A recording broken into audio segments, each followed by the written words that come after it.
성경, 신약, 히브리인들에게 보낸 서간. 그리스도께서는 유일한 참된 사제시다. 서원. 히브리 신자들에게 보낸 서간이라고 부르는 이 서간을 사람들은 보통 바오로가 쓴 것으로 여긴다. 그렇지만 이 서간의 문체는 바오로의 것이 아닌 것으로 보인다. 그래서 4세기까지 동방교회에서는 이 서간을 바오로가 쓴 서간일 거라는 판단을 미뤄뒀다. 사실상 이 서간의 필자는 알려지지 않은 사람으로서 제2세대 그리스도인으로 보인다. 그리고 이 서간은 80년경에 썼다. 더구나 본문이 전혀 서간2가 아니다. 보내는 주소도 없고 인사말도 없으며 문장이 비인칭으로 되어 있고 받는 사람에 대한 아무런 말도 없다. 문학 유형도 설교2에 가깝다. 다만 마지막에 가서야 서간 쪽지의 전형적인 요소가 나온다. 이 요소는 아마 앞 내용에 다 덧붙여 보냈을 것이며 독자에 대한 권고도 곁들여 있다. 이 글의 전달 대상은 계시자와 구원을 지닌 분으로 본 예수님께 대한 믿음을 버릴 커다란 위험에 처한 집단일 것이다. 이 사람들은 예수님의 보잘것없고 고통스럽기만 한 땅 위의 생활 모습, 그리스도인이 되면 겪을 수밖에 없는 숱한 고통, 마지막 구절이 실현되지 않는 데에 대한 환멸을 고스란히 받아들이기가 어려웠던 것 같다. 더구나 구약의 종교가 이 집단에게 큰 영향력을 행사하고 있었던 것 같다. 따라서 우리는 이 집단이 로마 그리스도교 공동체에 속한 회개한 유다인 집단이지 않을까 짐작해 볼 수 있다. 이 기록물은 신약 성경에서 큰 비중을 차지하고 있다. 왜냐하면 예수님을 구약의 문화와 제도를 뛰어넘는 분으로 제시하고 있기 때문이다. 바오로는 구원을 가져다 주는 것은 법률주의적인 신심과 경건함이 아니라고 선언함으로써 율법이 효력을 잃었음을 증명해 보인 바 있다. 이제 히브리서의 저자는 성전 및 제사와 연결된 문화적 신심은 용서와 하나님과의 친교를 확보해주지 못한다고 말한다. 한 번이자 마지막으로 용서와 구원을 얻어준 유일한 행위는 우리를 위하여 피로 쏟고 목숨을 바치신 예수님의 희생이다. 그런데 예수님께서는 유대교의 문화 유형에 따른 종교 봉헌과 닮은 행위는 아무것도 하지 않으셨다. 성전 마당에서 행하던 거룩한 행위 및 정해진 예절 대신에 예수님께서는 성전과 거룩하다는 도시 예루살렘 밖에서 사회로부터 버림받은 죄수로서 죽임을 당하셨다. 따라서 예수님께서는 하나님과 인간들 사이의 유일한 중재자시다. 이제 앞으로는 예수님만이 유일한 성소와 사제이시다. 예수님께서 실현하신 제사가 앞으로는 유일하게 하나님의 마음에 들고 즐겨 받으시는 제사가 된다. 이렇게 된 결과는 근본적이다.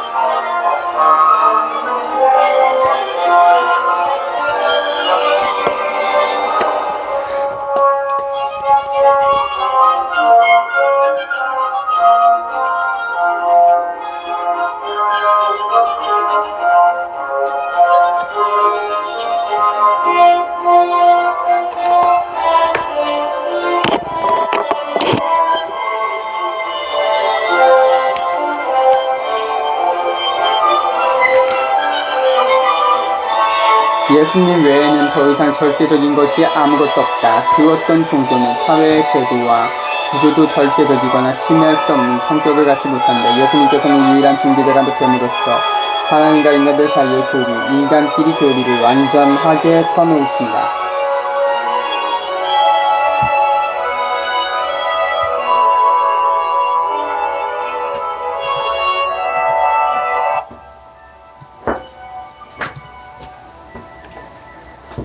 이제 백성은 자유로이 예수님의 실제에 온전히 참여할 수 있다.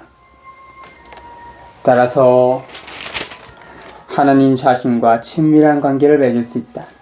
예수님의 인격과 생애 앞에서 그 어떤 것이 되었든 모든 종교 및 사회제도와 구조도 상대적이고 일시적인 성격밖에 갖지 못한다. 그래서 얼마든지 옳고 그름을 따져 고치고 새롭게 하는 대상이 될 수 있다. 하나님께 대한 참된 예배는 우리 생애와 목숨을 바침으로써 실현된다. 하나님을 섬길 수 있는 길은 종교의 자를 지키는 데 있지 않고 하나님의 뜻에 순종하는 데 있다.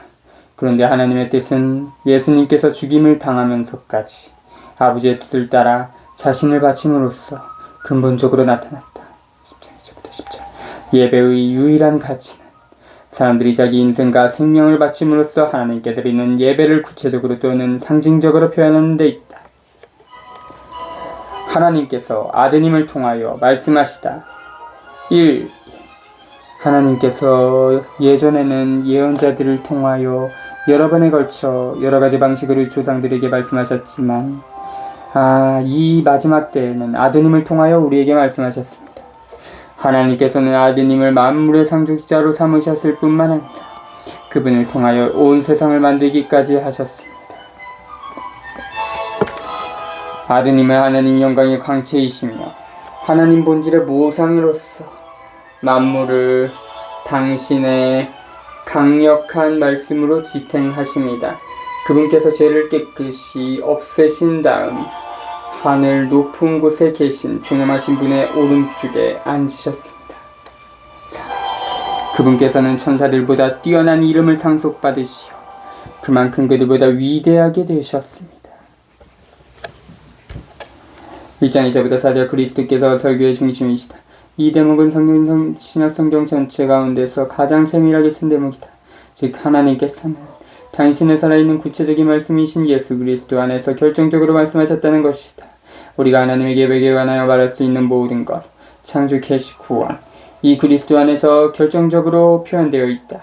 그리스도께서는 모든 피조물을 존재하게 하고 구원하는 분이시다. 그리스도께서는 아버지와 전적으로 같은 분이시고 영광을 받은 그분의 천사들의 세계를 끝없이 뛰어넘어 계시는 분이다. 1장 5절부터 2장 18절. 많은 경우 우리는 하나님을 멀리 떨어져 계시는 분으로 상상한다. 사람을 상대하는 하나님께서는 천사를 상대할 때보다 훨씬 엄격하시다고 생각한다. 사람이 하나님과 교류하려면 성인들의 도움을 받아야 한다고 여긴다. 저자는 더 이상 다른 중개자가 필요 없다고 말한다. 예수님께서는 하나님과 긴밀하게 결합되어 계시고 그와 동시에 인간과 가깝게 계시고 인간과 연대하신다. 성인들은 중개자라기보다 그리스도를 충실히 따르려고 했음 증거자로서 우리로 하여금 그리스도를 향하여 그리스도와 함께 역사를 건설하도록 자극하는 구체적인 본보기이시다.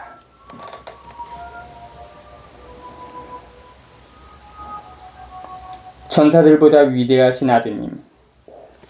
하나님께서 천사들 가운데 그 누구에게 너는 내 아들, 내가 오늘 너를 낳았노라 하고 말씀하신 적이 있습니까? 또 나는 그의 아버지가 되고 그는 나의 아들이 되리라 하고 말씀하신 적이 있습니까? 또 맏아드님을 저 세상에 데리고 들어가실 때에는 하나님의 천사들은 모두 그에게 경배하여라 라고 말씀하십니다. 그리고 천사들과 관련해서는 그는 자기의 천사들을 바람처럼 만들고 자기의 시종들을 타오르는 불처럼 만든다 하는 말씀이 있고 아드님과 관련해서는 이런 말씀이 있습니다. 오 하느님, 당신의 왕자는 영원무궁하며 당신의 왕홀은 공정의 홀입니다. 당신께서 정의를 사랑하시고 보리를 미워하시기에 당신의 하나님께서 기쁨의 기름을 당신 동료들이 아니라 당신께 부어주셨습니다. 또 이런 말씀이 있습니다. 주님, 당신께서는 태초에 땅을 세우셨습니다. 하늘도 당신 손의 작품입니다. 그것들은 사라져가도 당신께서는 그대로 계십니다. 그것들은 다 옷처럼 낡을 것입니다. 당신께서는 그것들을 옷가지처럼 말아 치우시고 그것들은 옷처럼 변할 것입니다. 그러나 당신께서는 언제나 같으시고 당신의 횟수는 끝이 없을 것입니다. 하나님께서 천사들 가운데 그 누구에게 내 오른쪽에 앉아라, 내가 너의 원수들을 네 발판으로 삼을 때까지 하고 말씀하신 적이 있습니까? 천사들은 모두 하나님을 시중드는 영으로서 구원을 상속받게 될 이들에게 봉사하도록 파견되는 이들이 아닙니까? 1장 5절부터 14절. 그리스도를 천사들과 비교할 수는 없다. 천사들은 종속된 중개자, 하나님의 명령에 끊임없이 순종하는 전명에 지나지 않는다. 그렇지만 예수님께서는 하나님의 외아들이시다. 이 영예스런 칭호는 당신께만 붙여진 칭호로서 당신이 피조물보다 위에 계심을 보여준다. 예수님께서는 왕자에 앉아 흠숭을 받고 하나님의 조건을 영원히 함께 누리신다. 고귀한 구원 2. 그러므로 우리는 우리가 들은 것을 더욱더 명심하여 빗나가지 않도록 해야 하겠습니다. 천사들을 통하여 선포된 말씀이 유효하고 그것을 어기거나 따르지 않는 자들은 모두 정당한 벌을 받았는데 하물며 우리가 이렇듯 고귀한 구원을 소홀히 하면 어떻게 벌을 피할 수 있겠습니까? 이 구원은 처음에 예수님께서 선포하신 것으로 그것을 들은 이들이 우리에게 확증해 줬습니다. 3. 하나님께서도 당신의 뜻에 따라 표정과 이적과 갖가지 기적을 통하여 또 성령의 선물을 나누어 주시어 당신의 증언을 보태주셨습니다. 2장 1절부터 4절 유다교 스승들의 전통에 의하자면 천사들을 통하여 전수된 시나이산의 율법은 백성의 생명과 성화를 저당 잡고 있으면서 순종치 않을 경우에는 벌을 내렸다. 그렇지만 예수님께서는 하나님의 아드님이자 사람들에게 건네진 하나님의 말씀 자신이시다. 복음은 율법보다 훨씬 더 철저하게 몸바칠 것을 우리에게 요구하며 예수님 안에 계시는 하나님의 계시를 담고 있다. 사도들이 이 계시를 증거하고 성령에 의하여 그리고 성인들을 통하여 그 계시가 확인되었다. 5절부터 18절 천사들이 전달한 율법은 구원의 새로운 세계를 열어줄 힘이 없다. 악과 범죄와 죽음에 대한 두려움에 의하여 만들어지는 후회는 인간 조건을 철저하게 바꿀 것을 요구한다. 예수님께서는 사람이 됨으로써 사람들과 연대한 형제자매가 되고 그들의 문제를 전적으로 당신 문제로 삼고 그들을 생명의 나라로 들여보내기 위하여 당신 자신을 죽음에 붙이신다. 십자가는 영광과 영예를 가리킨다. 사람이 되고 십자가에 못 박혀 죽은 하나님의 아드님은 영광을 받고 이제는 우주를 다스리고 계신다. 예수님께서는 인간과 같아짐으로써 인간으로 하여금 하나님과 함께 있을 수 있게 해주고 참된 대사제가 되셨다. 17에서 18절은 히브리서의 중심 주제를 제시한다. 이 주제가 다음 장들에서 펼쳐진다. 주 예수님께서는 하나님께 충실하고 인간들과 연대하는 대사제시라는 것이다. 구원의 영도자 5. 하나님께서는 우리가 지금 말하고 있는 곧 앞으로 올 세상을 천사들의 지배 아래 두신 것이 아닙니다. 어떤 이가 어디에선가 이렇게 중언하였습니다. 인간이 무엇이기에 그를 기억해 주십니까? 사람이 무엇이기에 그를 돌봐주십니까? 천사들보다 잠깐 낮추셨다가 영광과 존귀의 간을 씌워주시고 만물을 그의 발 아래 두셨습니다. 하나님께서는 이렇게 만물을 그의 지배 아래 두시면서 그 아래 두지 않는 것은 하나도 남겨놓지 않으셨습니다. 그런데도 우리가 보기에는 만물이 아직도 그의 지배 아래 들지 않았습니다. 그러나 우리는 천사들보다 잠깐 낮아지셨다가 죽음의 고난을 통하여 영광과 존귀의 관을 쓰신 예수님을 보고 있습니다. 이렇게 그분께서는 하나님의 은총으로 모든 사람을 위하여 죽음을 겪으셔야 했습니다. 만물은 하나님을 위하여 또 그분을 통하여 존재합니다. 이러한 하나님께서 많은 자녀들을 영광으로 이끌어 들으시면서 그들을 위한 구원의 영도자를 고난으로 완전하게 만드신 것은 당연한 일이었습니다. 사람들을 거룩하게 해주시는 분이나 거룩하게 되는 사람들이나 모두 한 분에게서 나왔습니다. 그러한 까닭에 예수님께서는 그들을 형제라고 부르기를 부끄러워하지 않으시고 이렇게 말씀하십니다. 저는 당신 이름을 제 형제들에게 전하고 모임 한가운데에서 당신을 찬양하오리다. 또 나는 그분을 신뢰하리라 하시고 보라 나다. 그리고 하나님께서 나에게 주신 자녀들이다 하고 말씀하십니다. 이 자녀들이 피와 살을 나누었듯이 예수님께서도 그들과 함께 피와 살을 나눠 가지셨습니다. 그것은 죽음의 권능을 쥐고 있는 자, 곧 악마를 당신의 죽음으로 파멸시키시고 죽음의 공포 때문에 한평생 종살이에 얽매여 있는 이들을 풀어주시려는 것이었습니다. 그분께서는 분명 천사들을 보살펴 주시는 것이 아니라 아브라함의 후손들을 보살펴 주십니다.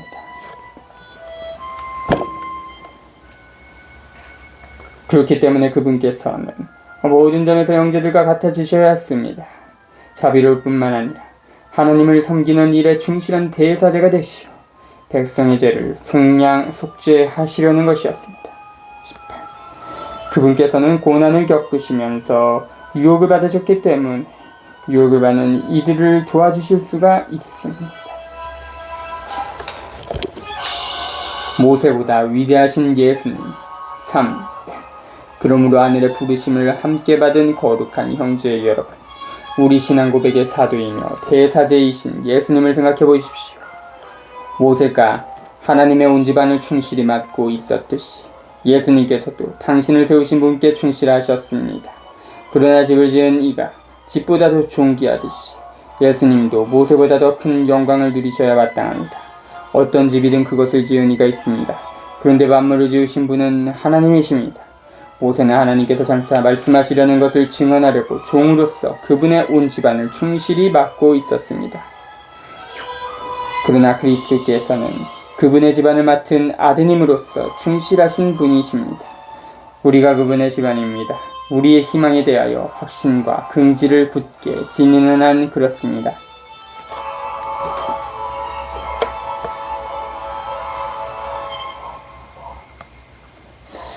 3장 1절부터 6절. 하나님께서 사람들에게 파견하신 분 또는 하나님의 사절, 하나님 앞에서 백성을 대표하는 분 또는 사제로서 예수님께서는 모세처럼 충실하셨다. 그러나 모세는 하나님의 집에서 종으로 충실했지만 예수님께서는 아드님으로서 충실하신다. 즉 하나님의 집 자체를 인간들에게 주어 하나님의 집안 사람들로 만드신 분으로서 충실성을 보여주신다. 유다인들은 자기네 선조인 히브리인들이 모세의 영도 아래 하나님이 약속해 주신 땅을 찾아서 광야를 거쳐 갔음을 알고 있었다. 우리는 탈출기에서 이 진군 이야기를 발견할 수 있다. 하나님께서는 모세를 통하여 늘 참된 자유의 길을 따르더라 그들을 초대하고 계셨다. 그렇지만 그들의 악몽이 사라지자 약속된 땅에 대한 열망과 그리움을 잃고 말았다. 이제 우리 그리스도인들이 다시금 약속된 땅, 즉 하나님이 주시는 안식을 찾아 나서기 시작해야 한다. 전에는 하나님의 종 모세가 자기 백성을 이끌고 책임졌다. 그러나 이제 하나님 백성의 인도자와 책임자는 아드님이시다. 유다인들은 팔레스타인에 있는 특별한 장소에서 안식을 발견하리라고 생각했다. 그러나 참된 안식은 신앙을 통하여 그리스도교 공동체에 들어감으로써 다다르고 누리게 되는 하나님의 내밀한 생명이다. 3장 7절부터 4장 14절. 예수님의 충실하심을 설명한 다음 저자는 그리스도인들이 예수님께 대한 믿음을 고백함으로써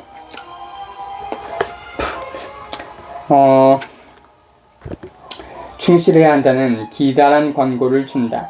모세와 여호수아는 이스라엘 백성을 하나님의 안식 안으로 들여보내지 못했다. 왜냐하면 백성이 광야와 가나안에서 하나님께 충실하지 못하고 거역했기 때문이다. 예수님께서는 새로운 여호수아, 새로운 하나님 백성의 영도자이시다. 예수님께서 약속된 참된 땅, 참된 안식을 가져다 주셨다. 그리스도인들은 옛날의 광야에서 이스라엘 백성이 그랬던 것처럼 불충실해서는 안 되고 약속된 안식을 얻기 위하여 예수님을 믿고 따라야 한다. 이 서가는 히브리인들이 광야에서 유랑할 때 받은 오늘 너희가 그분의 소리를 듣거든 방황하던 때처럼 마음을 완고하게 갖지 마라는 경고를 여러 차례 상기시키고 있다. 기름 벌고 어려운 때가 닥치면 우리는 처음에 가졌던 열정을 잃고 지치기 쉽다. 우리는 그리스도의 말씀을 믿고 힘을 얻어 눈에는 보이지 않지만 하나님께서 해주신 약속에 계속 희망을 걸어야 한다. 창조에 관한 시는 하나님께서 세계를 창조하신 다음 쉬셨다고 말한다. 이 말은 우주에 진하는 하나님의 충만한 신비안으로 들어가는 지점까지 다다라야 함을 뜻한다. 땅 위에서 인간이 하는 노동, 그리고 인간이 겪는 온갖 희로애락은 하나님의 행복 안에서 안식을 누리는 인간 본연의 참된 목적지로 우리를 이끌어준다.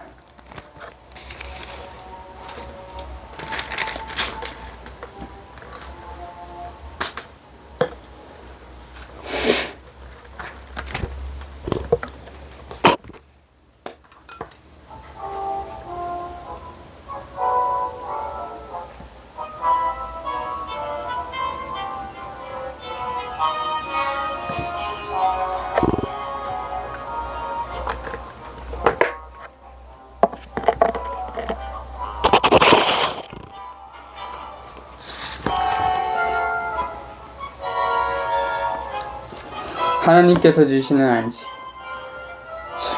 그러므로 성령께서 말씀하시는 그대로입니다. 오늘 너희가 그분의 소리를 듣거든 마음을 완고하게 갖지 마라. 광야에서 시험하던 날처럼 반항하던 때처럼 거기에서 너희 조상들은 내가 한 일을 보고서는 또 나를 떠보며 시험하셨다. 40년 동안 그러하였다. 그래서 나는 그 세대에게 화가 나 말하였다. 언제나 마음이 빗나간 자들, 그들은 내 길을 깨닫지 못하였다. 그리하여 나는 분노하며 맹세하였다. 그들은 내 안식처에 들어가지 못하리라. 형제 여러분, 여러분 가운데에는 믿지 않는 악한 마음에 품고서 살아계신 하느님을 저버리는 사람이 없도록 조심하십시오. 오늘이라는 말이 들리는 한 여러분은 날마다 서로 격려하여 죄의 속임수에 넘어가 완고해지는 사람이 하나도 없도록 하십시오. 우리는 그리스도의 동료가 된 사람들입니다. 처음의 결심을 끝까지 굳건히 지니는 한 그렇습니다. 오늘 너희가 그분의 목소리를 듣거든 반항하던 때처럼 마음을 완고하게 갖지 마라 하셨는데, 듣고도 반항한 자들은 누구였습니까? 모두 모세의 인도를 받아 이집트에서 빠져나온 그 사람들이 아닙니까? 또 하나님께서는 40년 동안 누구에게 화가 나셨습니까? 죄를 지은 사람들, 시체가 되어 광야에 쓰러진 그 사람들이 아닙니까? 또 하나님께서는 누구에게 당신의 안식처에 들어가지 못하리라고 맹세하셨습니까? 순종하지 않은 그 사람들이 아닙니까? 우리가 보듯이 과연 그들은 불신 때문에 안식처에 들어가지 못하였습니다. 4. 그러므로 하나님의 안식처에 들어갈 수 있다는 약속이 계속 유효한데도 여러분 가운데 누가 이미 탈락하였다고 여겨지는 일이 없도록 우리 모두 주의를 기울입시다. 사실 그들이나 우리나 마찬가지로 기쁜 소식을 들었습니다. 그러나 그들이 들은 그 말씀은 그들에게 아무런 이득이 되지 못하였습니다. 그 말씀을 귀하게 들은 이들과 믿음으로 결합되지 못하였기 때문입니다. 믿음을 가진 우리는 안식처로 들어갑니다. 그것은 하나님께서 그리하여 나는 분노하며 맹세하였다. 그들은 내 안식처에 들어가지 못하리라 하고 말씀하신 그대로입니다.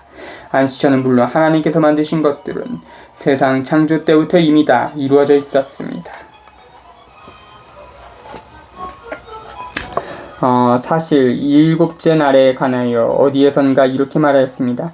하나님께서는 하시던 일을 모두 마치시고 아리 1의 쉬셨다. 또 여기에서는 그들은 내 안식처에 들어가지 못하리라 하였습니다. 그런데 어떤 이들은 그곳에 들어갈 기회가 아직 있고 또 예전에 기쁜 소식을 들은 이들은 순종하지 않은 탓으로 그곳에 들어가지 못하였기에 하나님께서는 다시 오늘이라는 날을 정하셨습니다. 앞서 인용한 대로 오랜 세월이 지난 뒤에 다윗을 통하여 오늘 너희가 그분의 소리를 듣거든 마음을 완고하게 갖지 마라 하고 말씀하실 때에 그리하신 것입니다. 만일 여호수아가 그들을 안식처로 이끌었다면 하나님께서 나중에 다른 날에 관하여 말씀하지 않으셨을 것입니다. 그러므로 하나님의 백성에게는 아직도 참안식이 그대로 남아 있습니다. 하나님께서 하시던 일을 마치고 쉬신 것처럼 그분의 안식처에 들어가는 이도 자기가 하던 일을 마치고 쉬는 것입니다. 그러니 그와 같은 불순종의 본을 따르다가 떨어져 나가는 사람이 없게 우리 모두 저 안식처에 들어가도록 힘씁시다. 사실 하나님의 말씀은 살아있고 힘이 있으며 어떤 쌍날 칼보다도 날카롭습니다. 그래서 사람 속을 꿰찔러 홍가영을 가르고 관절과 골수를 갈라 마음의 생각과 속셈을 가려냅니다. 하나님 앞에서는 어떠한 피조물도 감춰져 있을 수 없습니다. 그분 눈에는 모든 것이 벌거숭이로 드러나 있습니다. 이러한 하나님께 우리는 샘을 해드려야 하는 것입니다. 위대한 대사제이신 예수님 14. 그런데 우리에게는 하늘 위로 올라가신 위대한 대사제가 계십니다. 하나님의 아들 예수님이십니다. 그러니 우리가 고백하는 신앙을 굳게 지켜 나아갑시다.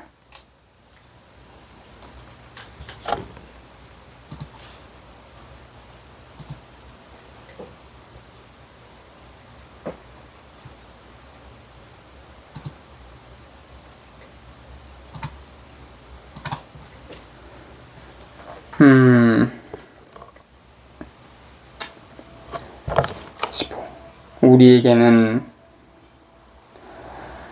우리의 연약함을 동정하지 못하는 대사제가 아니라 모든 면에서 우리와 똑같이 유혹을 받으신 그러나 죄는 짓지 않으신 대사제가 계십니다. 그러므로 확신을 가지고 은총의 어자로 나아갑시다. 그리하여 자비를 얻고 은총을 받아 필요한 때에 도움이 되게 합시다. 5. 모든 대사제는 사람들 가운데에서 뽑혀 사람들을 위하여 하나님을 섬기는 일을 하도록 지정된 사람입니다. 곧 죄 때문에 예물과 제물을 바치는 것입니다. 그는 자기도 약점을 짊어지고 있으므로 무지하여 길을 벗어난 이들을 너그러이 대할 수 있습니다. 그리고 연약한 탓에 백성의 죄뿐만 아니라 자기의 죄 때문에도 제물을 바쳐야 합니다. 이 영예는 어느 누구도 스스로 얻는 것이 아니라 아론과 같이 하나님에게서 부르심을 받아 얻는 것입니다. 이처럼 그리스도께서도 대사제가 되는 영광을 스스로 자처한 것이 아니라 그분께 너는 내 아들, 내가 오늘 너를 낳았노라 하고 말씀하신 분께서 그렇게 해주신 것입니다. 또 다른 곳에서 말씀하신 그대로입니다. 너는 멜기세덱과 같이 영원한 사제다. 예수님께서는 이 세상에 계실 때 당신을 죽음에서 구하실 수 있는 분께 큰 소리로 부르짖고 눈물을 흘리며 기도와 탄원을 올리셨고 하나님께서는 그 경외심 때문에 들어주셨습니다. 예수님께서는 아드님이시지만 고난을 겪으심으로써 순종을 배우셨습니다. 그리고 완전하게 되신 뒤에는 당신께 순종하는 모든 이에게 영원한 구원의 근원이 되셨으며 하나님에게서 멜기세덱과 같은 대사제로 임명되셨습니다.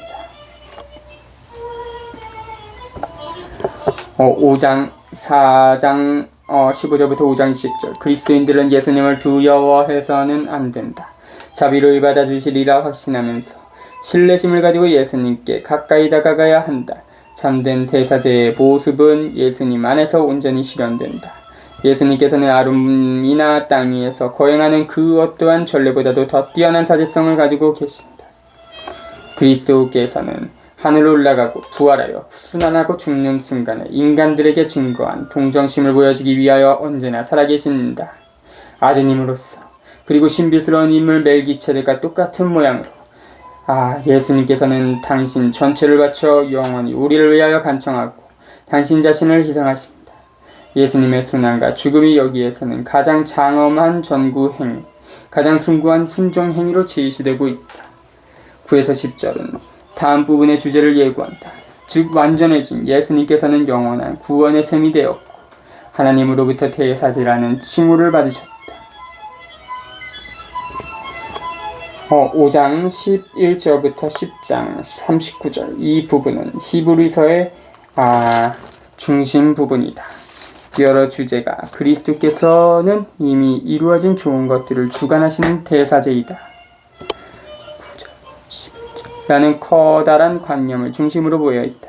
저자는 과거로부터 예전의 모든 종교 상황을 살피는 데서부터 출발한다. 그렇게 하면서 그리스도 안에서 그리스도와 함께 하나님과 더불어 있게 될 인류의 미래와 완성의 눈길을 박아 놓는다. 이 같은 예수님의 새로운 사제직이 모든 옛 제도를 없애고 넘어섬을 강조하기 위하여 논증을 쌓아간다. 과거의 온갖 사제직과 전례는 묘사와 예표일 뿐이며 그리스도와 더불어 다가온 실제 앞에서 그 힘을 잃는다.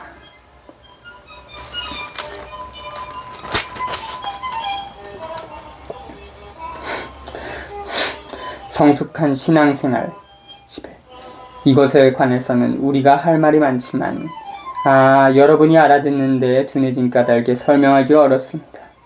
사실 시간으로 보면 여러분은 벌써 교사가 되었어야 할 터인데 아직도 하나님 말씀의 초보적인 원리를 다시 남에게 배워야 할 필요가 있습니다.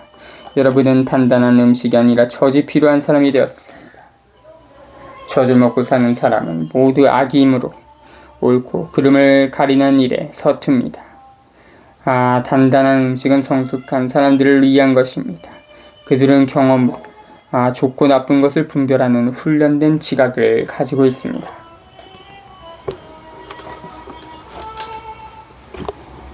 6. 그러므로 그리스도에 관한 초보적인 교리를 놔두고 성숙한 경지로 나갑시다. 다시 기초를 닦을 필요는 없습니다. 그 기초는 곧 죽음의 행실에서 돌아서는 회개와 하나님에 대한 믿음, 세례에 관한 가르침과 안수, 죽은 이들의 부활과 영원한 심판입니다. 하나님께서 허락하시면 우리는 성숙한 경지로 나아갈 수 있을 것입니다. 한번 빛을 받아 하늘의 선물을 맛보고 성령을 나누어 받은 사람들이, 또 하나님의 선한 말씀과 앞으로 올 세상의 힘을 맛본 사람들이 떨어져 나가면 그들을 다시 새롭게 회개하도록 만들 수가 없습니다. 그런 사람들은 스스로 하나님의 아드님을 다시 십자가에 못 박고 욕을 보이는 것입니다. 자주 내리는 비를 빨아들여 농사짓는 이들에게 유익한 농작물을 내주는 땅은 하나님에게서 복을 받습니다. 그러나 과시나무와 엉겅퀴를 내게 되면 쓸모가 없어서 오래지 않아 저주를 받고 마침내는 불에 타버리고 맙니다. 사랑하는 여러분, 우리가 이렇게 말하기는 하지만 여러분에게는 더 좋은 것, 바로 구원에 이르게 하는 것이 있음을 확신합니다. 하나님은 불의한 분이 아니시므로 여러분이 성도들에게 봉사하였고 지금도 봉사하면서 당신의 이름을 위하여 보여준 행위와 사랑을 잊지 않으십니다.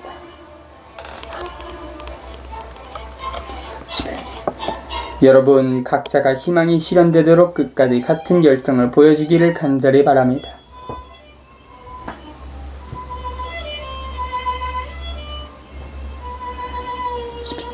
그리하여 게으른 사람이 되지 말고 약속된 것을 믿음과 인내로 상속받는 이들을 본받는 사람이 되라는 것입니다. 5장 11절부터 6장 12절. 이 문제의 핵심을 다루기 전에 저자는 공동체의 풍자와 비판으로 가득 찬 권고를 준다. 저자는 공동체의 일과 증거를 알고 있다.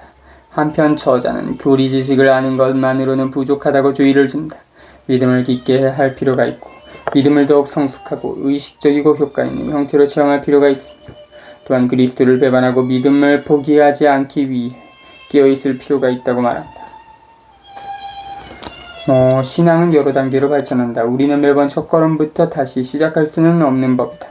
오랫동안 신자 생활을 하면서도 신앙의 빛이 더 밝아지지 못하고 신앙 체험이 더 풍부해지지 못하면 늙어 빠져 힘을 잃게 되고 발전을 할 수 없게 된다. 이 서가는 우리에게 그리스도교 기본 가르침이 무엇인지를 간략하게 설명한다. 세례에 관한 가르침은 참된 종교를 추구해가는 선의의 사람들에게 제시된 다양한 세례의 방법을 설명하고 있다. 어떤 유다인 집단들은 주간마다 세례를 실천하고 있었고 요한의 세례가 있었고 그리스도교 세례도 있었다. 이런 상황에서 그리스도교 세례의 가치를 가르치고 있다. 이 기본 가르침 가운데서 인생의 심각함에 관한 가르침이 두드러진다.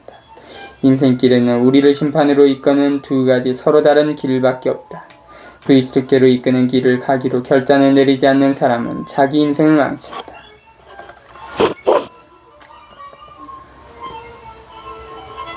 초대 교회에서 세례를 흔히 빛을 받는 성사라고 불렀다.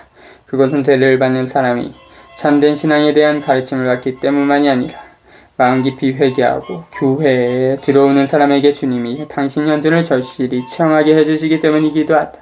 정성된 마음으로 영신 수련회에 참여하는 사람들도 가끔 그와 똑같은 체험을 한다. 하나님의 확실한 약속.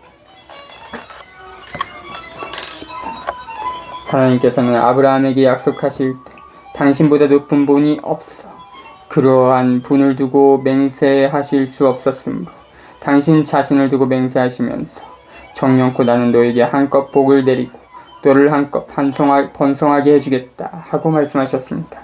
그리하여 아브라함은 끈기 있게 기다린 끝에 약속된 것을 받았습니다.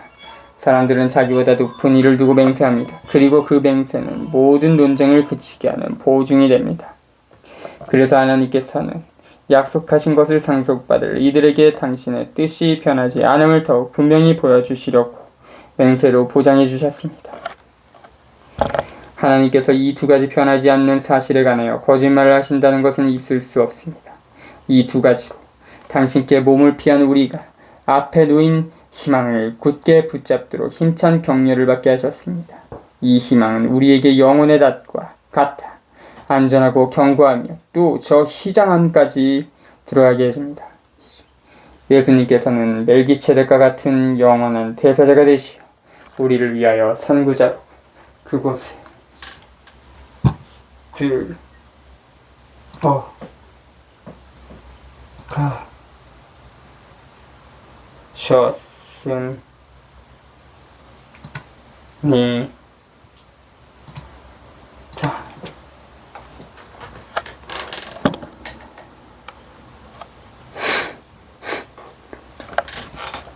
6장 13절부터 20절. 온갖 문화적 법률이나 제도에 앞서 우리는 약속과 맹세라는 거두어들일 수 없는 두 가지 행위를 만나게 된다.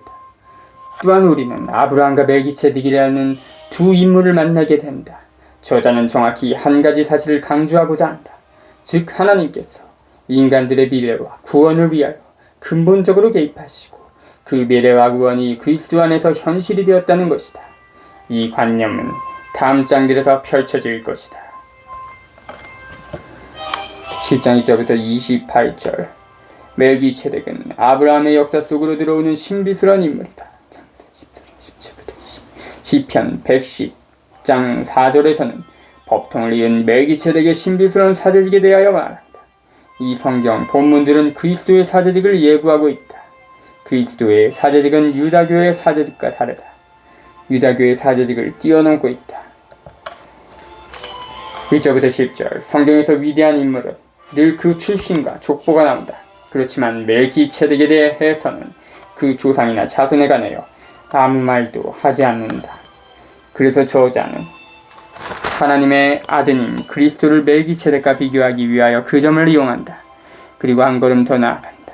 멜기체덱은 그 어떤 사제 가문에도 속하지 않았지만 제사를 봉헌하고 위대한 선조 아브라함에게서 10분의 1의 봉헌물을 받는다.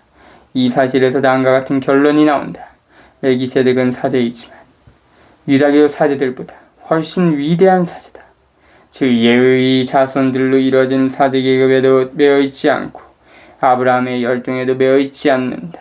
따라서 그의 사제직은 훨씬 광범위하다. 보편적이라는 말이다. 멜기체덱의 사제직 7.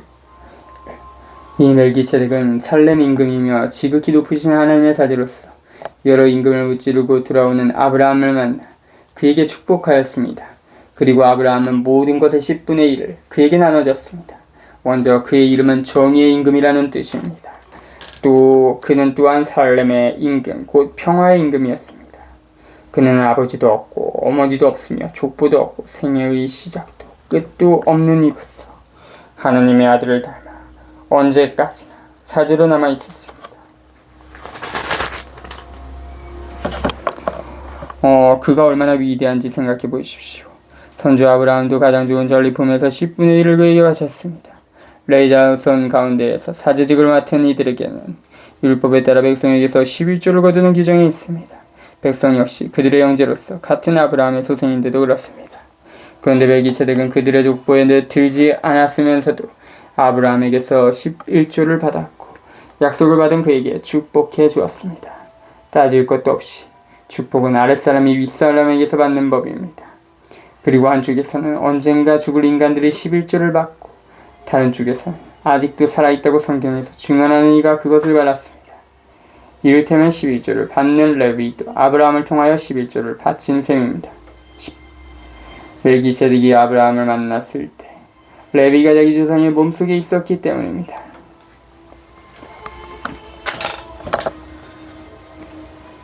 멜기세덱과 같은 대사제 11.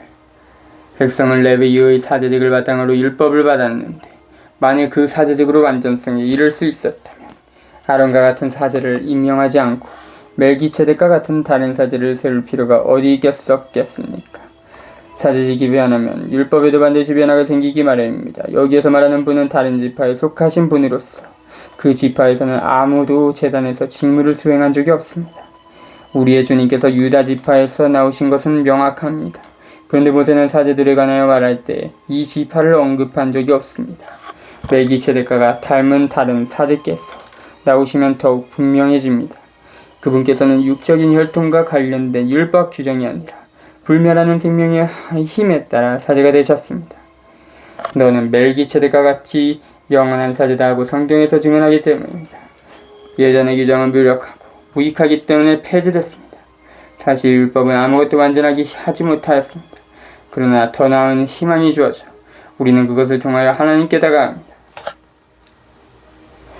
이 일은 하나님의 맹세 없이 이루어진 것이 아닙니다. 다른 이들은 하나님의 맹세 없이 사제가 되었습니다.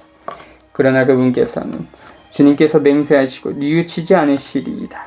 너는 영원한 사제다라고 하였듯이 그분께 말씀하신 분의 맹세로 사제가 되셨습니다. 그러한 만큼 예수님께서는 더 나은 계약을 보증해 주시는 분이 되셨습니다. 또한 다른 사제들은 죽음 때문에 직무를 계속할 수가 없어 그 수가 많았습니다. 그러나 그분께서는 영원히 사시기 때문에 영구한 사제직을 지니십니다. 15. 따라서 그분께서는 당신을 통하여 하나님께 나아가는 사람들을 언제나 구원하실 수 있습니다. 그분께서는 늘 살아계시어 그들을 위하여 빌어주십니다. 11절부터 25절 성경 자체가 모세의 율법에 기초한 유다교 사제직의 대안을 제시한다. 율법보다 뒤에 기록될 성경 본문 10편 10장 4절 이 하나님께서 멜기세덱의 법등을 이은 영원한 사제직을 세우셨다고 주장한다. 이로써 예전의 사제직만이 아니라 그 기초구실을 하던 율법 체계도 극복되었다. 멜기세덱이 예표하는 예수 그리스도의 사제직은 레위의 혈통에 기초하지 않고 하나님 자신의 맹세에 기초한다. 이렇게 예수 그리스도께서는 인간과 하나님과 인간들 사이의 결정적인 중재자가 되신다.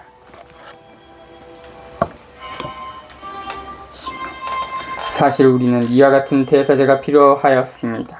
거룩하시고 순수하시고 순결하시고 죄인들과 떨어져 계시며 하늘보다 더 높으신 분이 되신 대사제이십니다. 그분께서는 다른 대사제들처럼 날마다 먼저 자기 죄 때문에 제물을 바치고 그 다음으로 백성의 죄 때문에 제물을 바칠 필요가 없으십니다. 당신 자신을 바치실 때 이 일을 단 한 번에 다 이루신 것입니다. 18.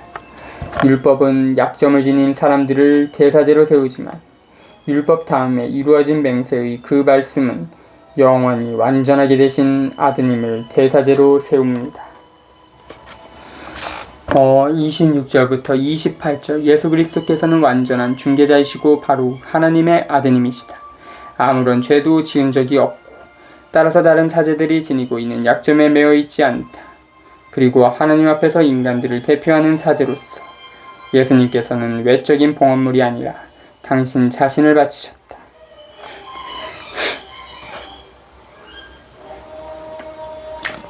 8장 2절부터 9장 28절 이 부분은 히브리서의 중심 부분이다. 유다교의 경신의 체계를 일일이 따지면서 저자는 그리스도께서 가져다 주시는 위대한 새로움을 강조한다.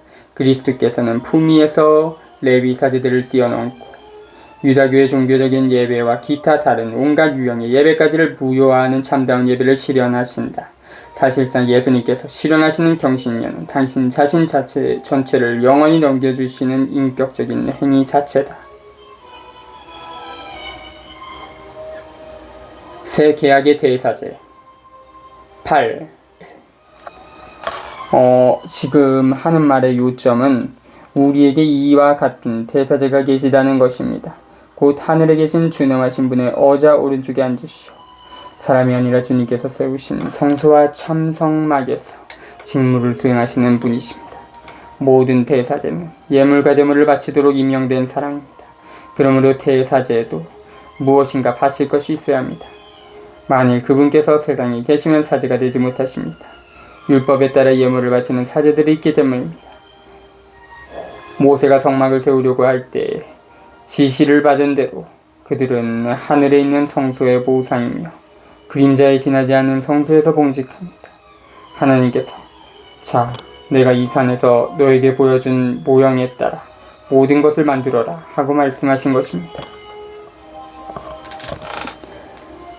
8장 2절부터 5절 그리스도께서는 땅 위에 있는 성소에서 당신 기능을 수행하지 않으신다. 땅 위에 있는 성소는 예수님께서 당신 사제직을 실현하시는 하늘에 있는 참된 성소의 표상일 뿐이기 때문이다. 저자는 땅이 있는 성소는 다만 참된 예배를 가리킬 뿐이고 참된 예배는 하나님께 가까이 나아가는 데 있음을 보여주기 위하여 성경 본문 몇 가지를 기억하게 한다.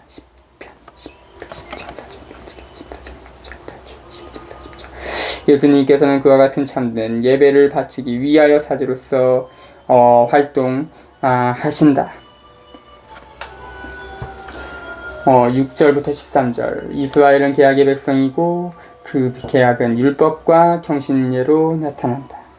그렇지만 예레미야 시대로부터는 새로운 계약에 관한 예언이 나온다. 예언은 과거를 비판하고 미래에 대한 희망을 준다. 따라서 성경은 새로운 종교 상황을 예고한다. 즉 하나님과 인간들 사이의 관계가 더 이상 법률과 제도에 기초하지 않고 하나님과 맺는 생생한 관계의 중개자이신 예수 그리스도 자신에 기초할 것이라고 예고한다.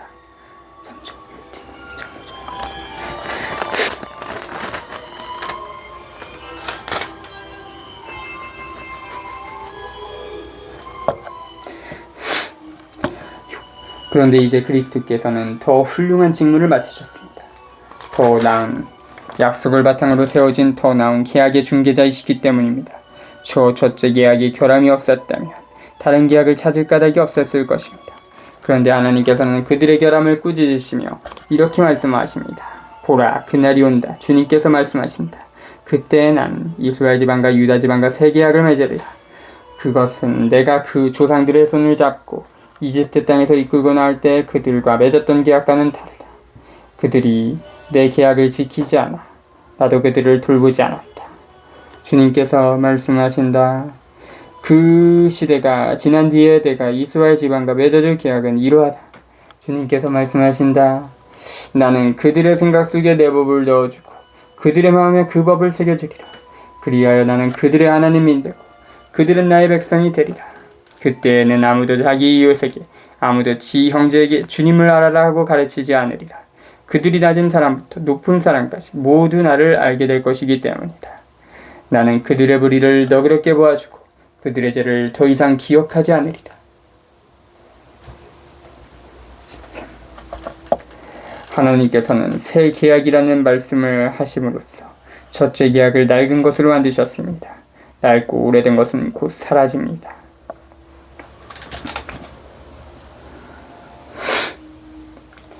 옛 계약의 제사 9. 첫째 계약에도 예배 법규가 있었고 지상선수가 있었습니다. 사실 첫째 성막이 세워져 그 안에 등잔대와 상과 제사방이 있었는데 그것을 성수라고 합니다. 둘째 휘장 뒤에는 지성수라고 하는 성막이 있었습니다. 거기에는 금으로 된 분향제단과 온통 금으로 입은 계약계가 있었고 그 속에는 만나가 든 금 항아리와 싹이 돋은 아론의 지팡이와 계약의 판들이 들어있었습니다. 그리고 궤 위에는 영광의 거룹들이 속죄판을 덮고 있었습니다. 지금은 이런 것들을 자세히 말할 때가 아닙니다. 이러한 것들을 갖춘 뒤 사제들은 언제나 첫째 성막으로 들어가 예배를 집전합니다. 둘째 성막에는 대사제만 1년에 단 한 번 들어가는데 그때에는 반드시 자기와 백성이 모르고 지은 죄 때문에 바치는 피를 가지고 들어갑니다. 이로써 첫째 성막이 서 있는 동안에는 아직 성소로 들어가는 길이 드러나지 않았음을 성령께서 보여주시는 것입니다. 이는 현 시대를 가리키는 상징입니다. 예물과 제물을 바치기는 하지만 그것들이 예배하는 이의 양심을 완전하게 해주지는 못합니다. 먹는 것과 마시는 것과 몸을 씻는 여러 가지 예식과 관련될 뿐입니다. 이 모든 것은 새 질서의 시대가 시작될 때까지만 부과된 외적인 법규일 따름입니다.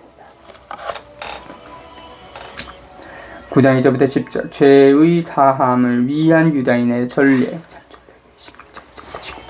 는 그 의도와 기대는 큰 것이었지만 자기 한계를 극적으로 드러내고 있었다. 즉 지성소에는 대사제가 자기 혼자서 1년에 단 한 번밖에 들어가지 못했다. 백성에게는 지성소 접근이 결코 허용되지 않았다. 백성의 의식과 양심이 실제로는 죄에서 자유롭지 못했고 봉헌과 기타 수단은 단순한 예절 규정에 지나지 않았다.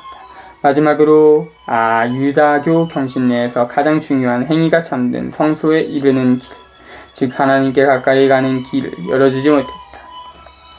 이 서강글을 쓴 이는 예수님께서 유다교의 대사제를 바꾸어 놓으셨음을 강조한 다음 이제 유다교의 예배와 그리스도께서 거행하시는 예배를 기다랗게 비교한다. 첫 번째 계약, 즉 구약에서 유다인들은 죄를 용서받기 위한 수단으로서 날마다 전례와 제사를 바치는 성전을 가지고 있었다. 그러나 예레미야가 예고한 새로운 계약, 즉 신약은 예수님과 더불어 시작한다. 이 서가는 그리스도의 죽음과 구약의 제사를 비교한다. 그렇게 하면서 예수님의 수단이 하나님의 분을 사귀기 위한 구약의 제사와 같지 않음을 강조한다. 구약시대라는 특별한 시대의 율법이 요구한 제사와 예수님의 죽음 사이에는 엄청난 차이가 있다. 예수님의 죽음은 유다인들이 받아들이려 하지 않는 것을 우리 안에 심어주기 위한 마지막 증거요 길이었다.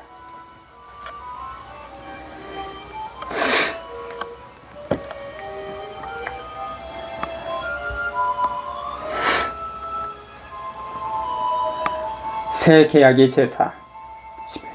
그러나 그리스도께서는 이미 이루어진 좋은 것들을 주관하시는 대사제로 오셨습니다. 그분께서는 사람 손으로 만들지 않은 곧 이 피조물에 속하지 않는 더 훌륭하고 더 완전한 성막으로 들어가셨습니다.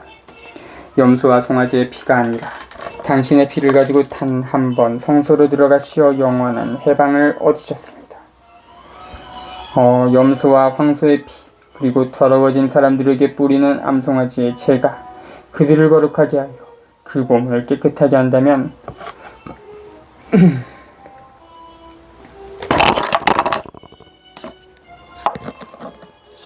하물며 영원한 영을 통하여 흠없는 당신 자신을 하나님께 바치신 그리스도의 피는 우리의 양심을 죽음의 행실에서 얼마나 더 깨끗하게 하여 살아계신 하나님을 섬기게 할 수 있겠습니까? 11절부터 14절 유다인이 죄를 용서받기 위하여 전례에서 기대에다 무한가다 그리스도의 파스카에서 구체적으로 그리고 결정적으로 실현되었다.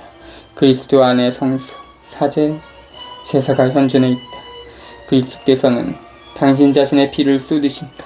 당신 형제자매인 인간들을 위하여 하나님께 의식적으로 당신 생명을 바치신다. 이런 모양으로 그리스도께서는 아버지께 순종함으로써 인간의 의식과 양심을 안으로부터 깨끗하게 하신다. 이렇게 하여 인간은 하나님 자신에게 가까이 갈 수 있게 된다. 부활하여 영원히 살아계신 그리스도께서 하나님 앞에 현존하여 계시면서 당신 자신을 선물로 주는 관계를 인간들과 맺으신다. 이 관계는 단 한 번에 결정적으로 영원히 맺어주시는 관계다. 그 외에는 실현되어야 할 다른 제사가 존재하지 않는다. 마지막 때, 은총의 때가 다가온 것이다. 15절부터 23절 유다인에게 피와 제사는 용서 및 계약과 연결되어 있다. 24절 새로운 계약은 그리스도의 죽음과 부활에 의하여 맺어졌다. 저자는 그리스어로 계약을 의미하는 같은 낱말의 두 가지 의미를 이용하여 예수님께서 당신 죽음으로 우리에게 새로운 계약을 남겨주셨음을 보여준다. 그리스도께서는 구원자인과 동시에 중개자이시다. 그리스도 안에서 우리는 죄를 용서받고 하나님과 관계를 맺는다. 이 서간을 쓴 사람이 어떤 사람인지 그리고 누구에게 보냈는지를 살펴보면서 우리는 그가 예수님께서 흘리신 피와 죽음을 성전에서 봉헌된 제사와 연관짓고 있음을 깨닫게 된다. 그러나 오늘날 우리는 예수님의 피와 죽음을 무지하게 희생당하고 죽임을 당하는 모든 사람의 죽음과 연관지을 권리를 가지고 있다. 예수님께서 몸소 그들의 흘린 피 역시 거룩함을 우리에게 깨닫게 해준다. 이 서간의 필자는 사람들이 끊임없이 타인들을 희생시키고 있는 사이에 예수님께서 당신 자신의 피를 가지고 지성소에 들어가셨음을 지적한다. 다시 말하자면 그리스도께서 바치시는 제사는 인간다운 행위일 뿐만 아니라 하나님께 영광을 받은 행위이다. 그 행위를 통하여 예수님께서는 다시 한번 아버지의 영광에 참여하셨다.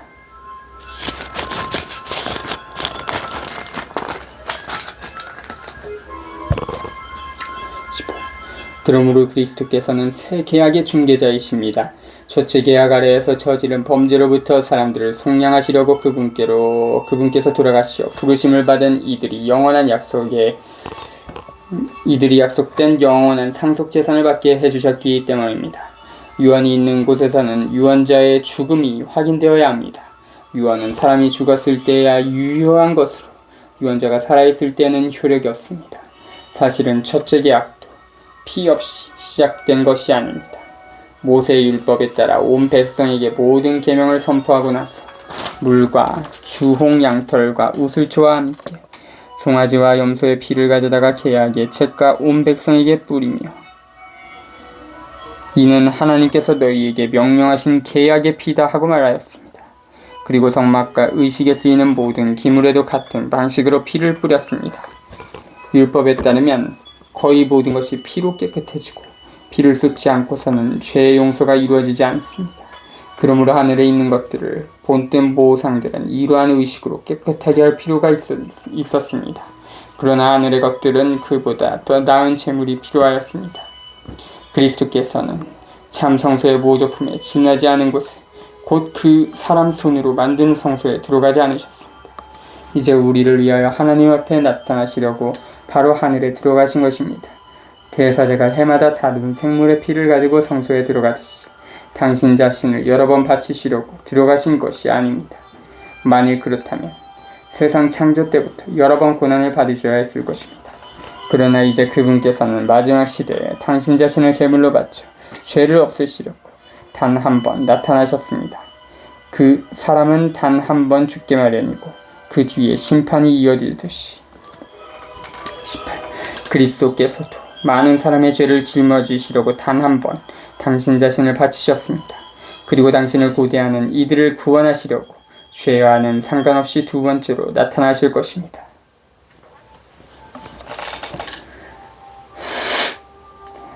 24절부터 28절.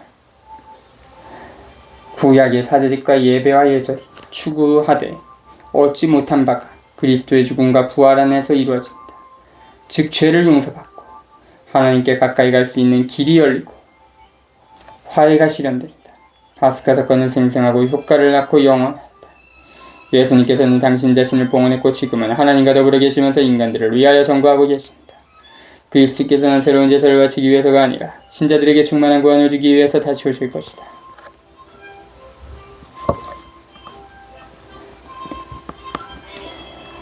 유일한 희생제사의 효과 10. 율법은 장차 일어날 좋은 것들의 그림자만 지니고 있을 뿐 바로 그 실체의 모습은 지니고 있지 않으므로 해마다 계속해서 바치는 같은 제물로는 하나님께 나아가는 이들을 완전하게 할 수 없습니다. 만일 완전하게 할 수 있었다면 예배하는 이들이 한 번 깨끗해진 다음에는 더 이상 죄의식을 가지지 않아 제물을 바치는 일도 중단되지 않았겠습니까? 그러한 제물로는 해마다 죄를 기억하게 될 뿐입니다. 황소와 염소의 피가 죄를 없애지 못하기 때문입니다. 그러한 까닭에 그리스도께서는 세상에 오실 때 이렇게 말씀하셨습니다. 당신께서는 제물과 예물을 원하지 않으시고 오히려 저에게 몸을 마련해 주셨습니다. 번제물과 속죄제물을 당신께서는 기꺼워하지 않으셨습니다. 그리하여 제가 아뢰었습니다. 보십시오 하느님. 두루마리에 저에 관하여 기록된 대로 저는 당신의 뜻을 이루러 왔습니다. 그리스도께서는 먼저 제물과 예물을 또 번제물과 속죄제물을 당신께서는 원하지도 기꺼워하지도 않으셨습니다. 하고 말씀하시는데 이것들은 율법에 따라 바치는 것입니다. 그 다음에는 보십시오. 저는 당신의 뜻을 이루러 왔습니다. 하고 말씀하십니다. 두 번째 것을 세우시려고 그리스도께서 첫 번째 것을 지으신 것입니다. 이 뜻에 따라 예수 그리스도의 몸이 단 한 번 바쳐짐으로써 우리가 거룩하게 되었습니다. 모든 사제는 날마다 서서 같은 제물을 거듭 바치며 직무를 수행하지만 그러한 것들은 결코 죄를 없애지 못합니다. 그러나 그리스도께서는 죄를 없애시려고 한 번의 제물을 바치시고 나서 영구히 하나님의 오른쪽에 앉으셨습니다. 이제 그분께서는 당신의 원수들이 당신의 발판이 될 때까지 기다리고 계십니다. 한 번의 예물로 거룩해지는 이들을 영원히 완전하게 해주신 것입니다. 성령께서도 우리에게 증언해 주시니 먼저 이렇게 말씀하셨습니다. 그 시대가 지난 뒤에 내가 그들과 맺어줄 계약은 이러하다. 주님께서 말씀하신다. 나는 그들의 마음에 내 법을 넣어주고 그들의 생각에 그 법을 새겨주리라. 그리고 이렇게 덧붙이셨습니다. 나는 그들의 죄와 그들의 불의를 더 이상 기억하지 않으리라. 이러한 것들이 용서된 곳에는 더 이상 죄 때문에 바치는 예물이 필요 없습니다. 10장 1절부터 18절. 바오로가 율법에 관하여 말하는 바를 저자는 유다교절례에 관하여 되풀이한다. 유다교절례는 죄를 체험하게 해주지만 죄에서 벗어나게 해주지는 못한다. 그러나 그리스도께서 당신 생애 전체를 바치신 제사는 위대하고 영원한 봉헌 행위인 참된 사제다운 행위다. 그리스도께서는 죄를 없애주고 생생한 체험을 통하여 당신 자신 및 하나님과 관계를 맺게 해주십니다. 그분이 새로운 계약을 맺어주고 하나님께 가까이 갈 수 있는 새로운 백성을 만드십니다. 하나님께 나아가는 길은 그리스도와 더불어 믿음의 투신, 그 어떤 전례도 대신해 줄 수 없는 그 투신을 감행하는 길이다. 19절부터 25절. 이제 앞으로 인간들을 하나님께로 인도하는 길은 예수님 자신이시다. 우리는 예수님의 활동과 제사를 통하여 하나님께 나아갈 수 있다. 세례를 받음으로써 그리스도인들은 예수 그리스도와 하나가 된다. 이 결합한 공동체의 분위기 속에서 서로 사랑하고 나누고 섬김으로써 사회를 바꾸어가는 적극적인 증거를 통하여 나타난다. 그리고 그 사랑과 나눔과 섬김이 증거를 받쳐준다. 또한 예수님이 형제, 자매인 타인들과 하나가 되면 하나님과 친교를 맺는 셈이 된다.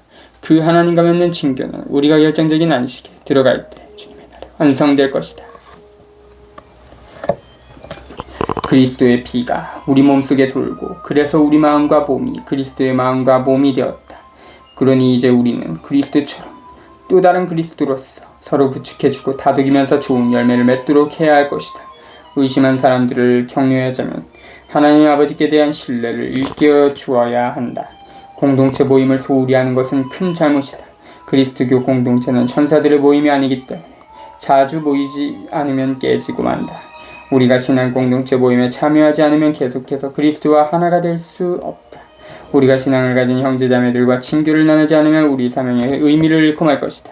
그리고 그리스도교 공동체들이 서로 손잡지 않으면 결코 신앙을 증거할 수 없다.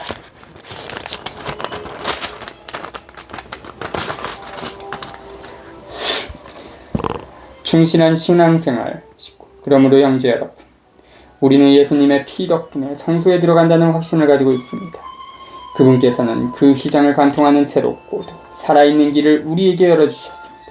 곧 당신의 몸을 통하여 그리해 주셨습니다.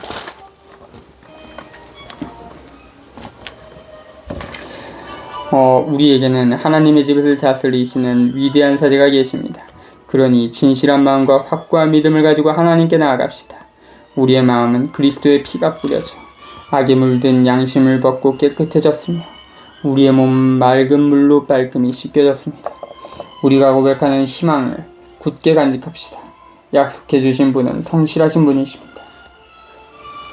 서로 자극을 주어 사랑과 선행을 하도록 주의를 기울입시다. 25.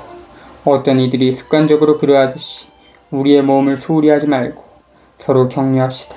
여러분도 보다시피 그날이 가까우고 있으니 더욱더 그렇게 합시다.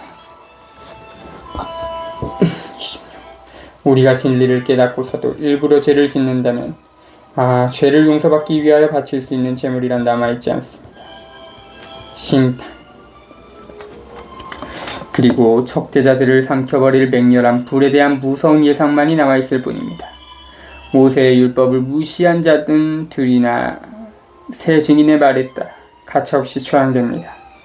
그렇다면 하나님의 아드님을 짓밟고 자기를 거룩하게 해준 계약의 피를 더러운 것으로 여기고 은총의 성령을 모독한 자는 얼마나 더 나쁜 벌을 받아야 마땅하겠습니까? 복수는 내가 할 일, 내가 보복하리라. 또 주님께서 당신 백성을 심판하시리라 하고 말씀하신 분을 우리는 알고 있습니다. 살아계신 하나님의 손에 떨어지는 것은 무서운 일입니다. 예전에 여러분이 빚을 받을 때가 받은 뒤에 많은 고난의 싸움을 견디어낸 때를 기억해 보십시오. 어떤 때에는 공공연히 모욕과 환난을 당하기도 하고 어떤 때에는 그러한 처지에 빠진 이들에게 동무가 되어주기도 하였습니다. 여러분은 또한 감옥에 갇힌 이들과 고통을 함께 나누었고 재산을 빼앗기는 일도 기쁘게 받아들였습니다. 그보다 더 좋고 또 길이 남는 재산을 가지고 있다는 것을 알고 있었기 때문입니다. 그러니 여러분의 그 확신을 버리지 마십시오. 그것은 큰 상을 가져다 줍니다.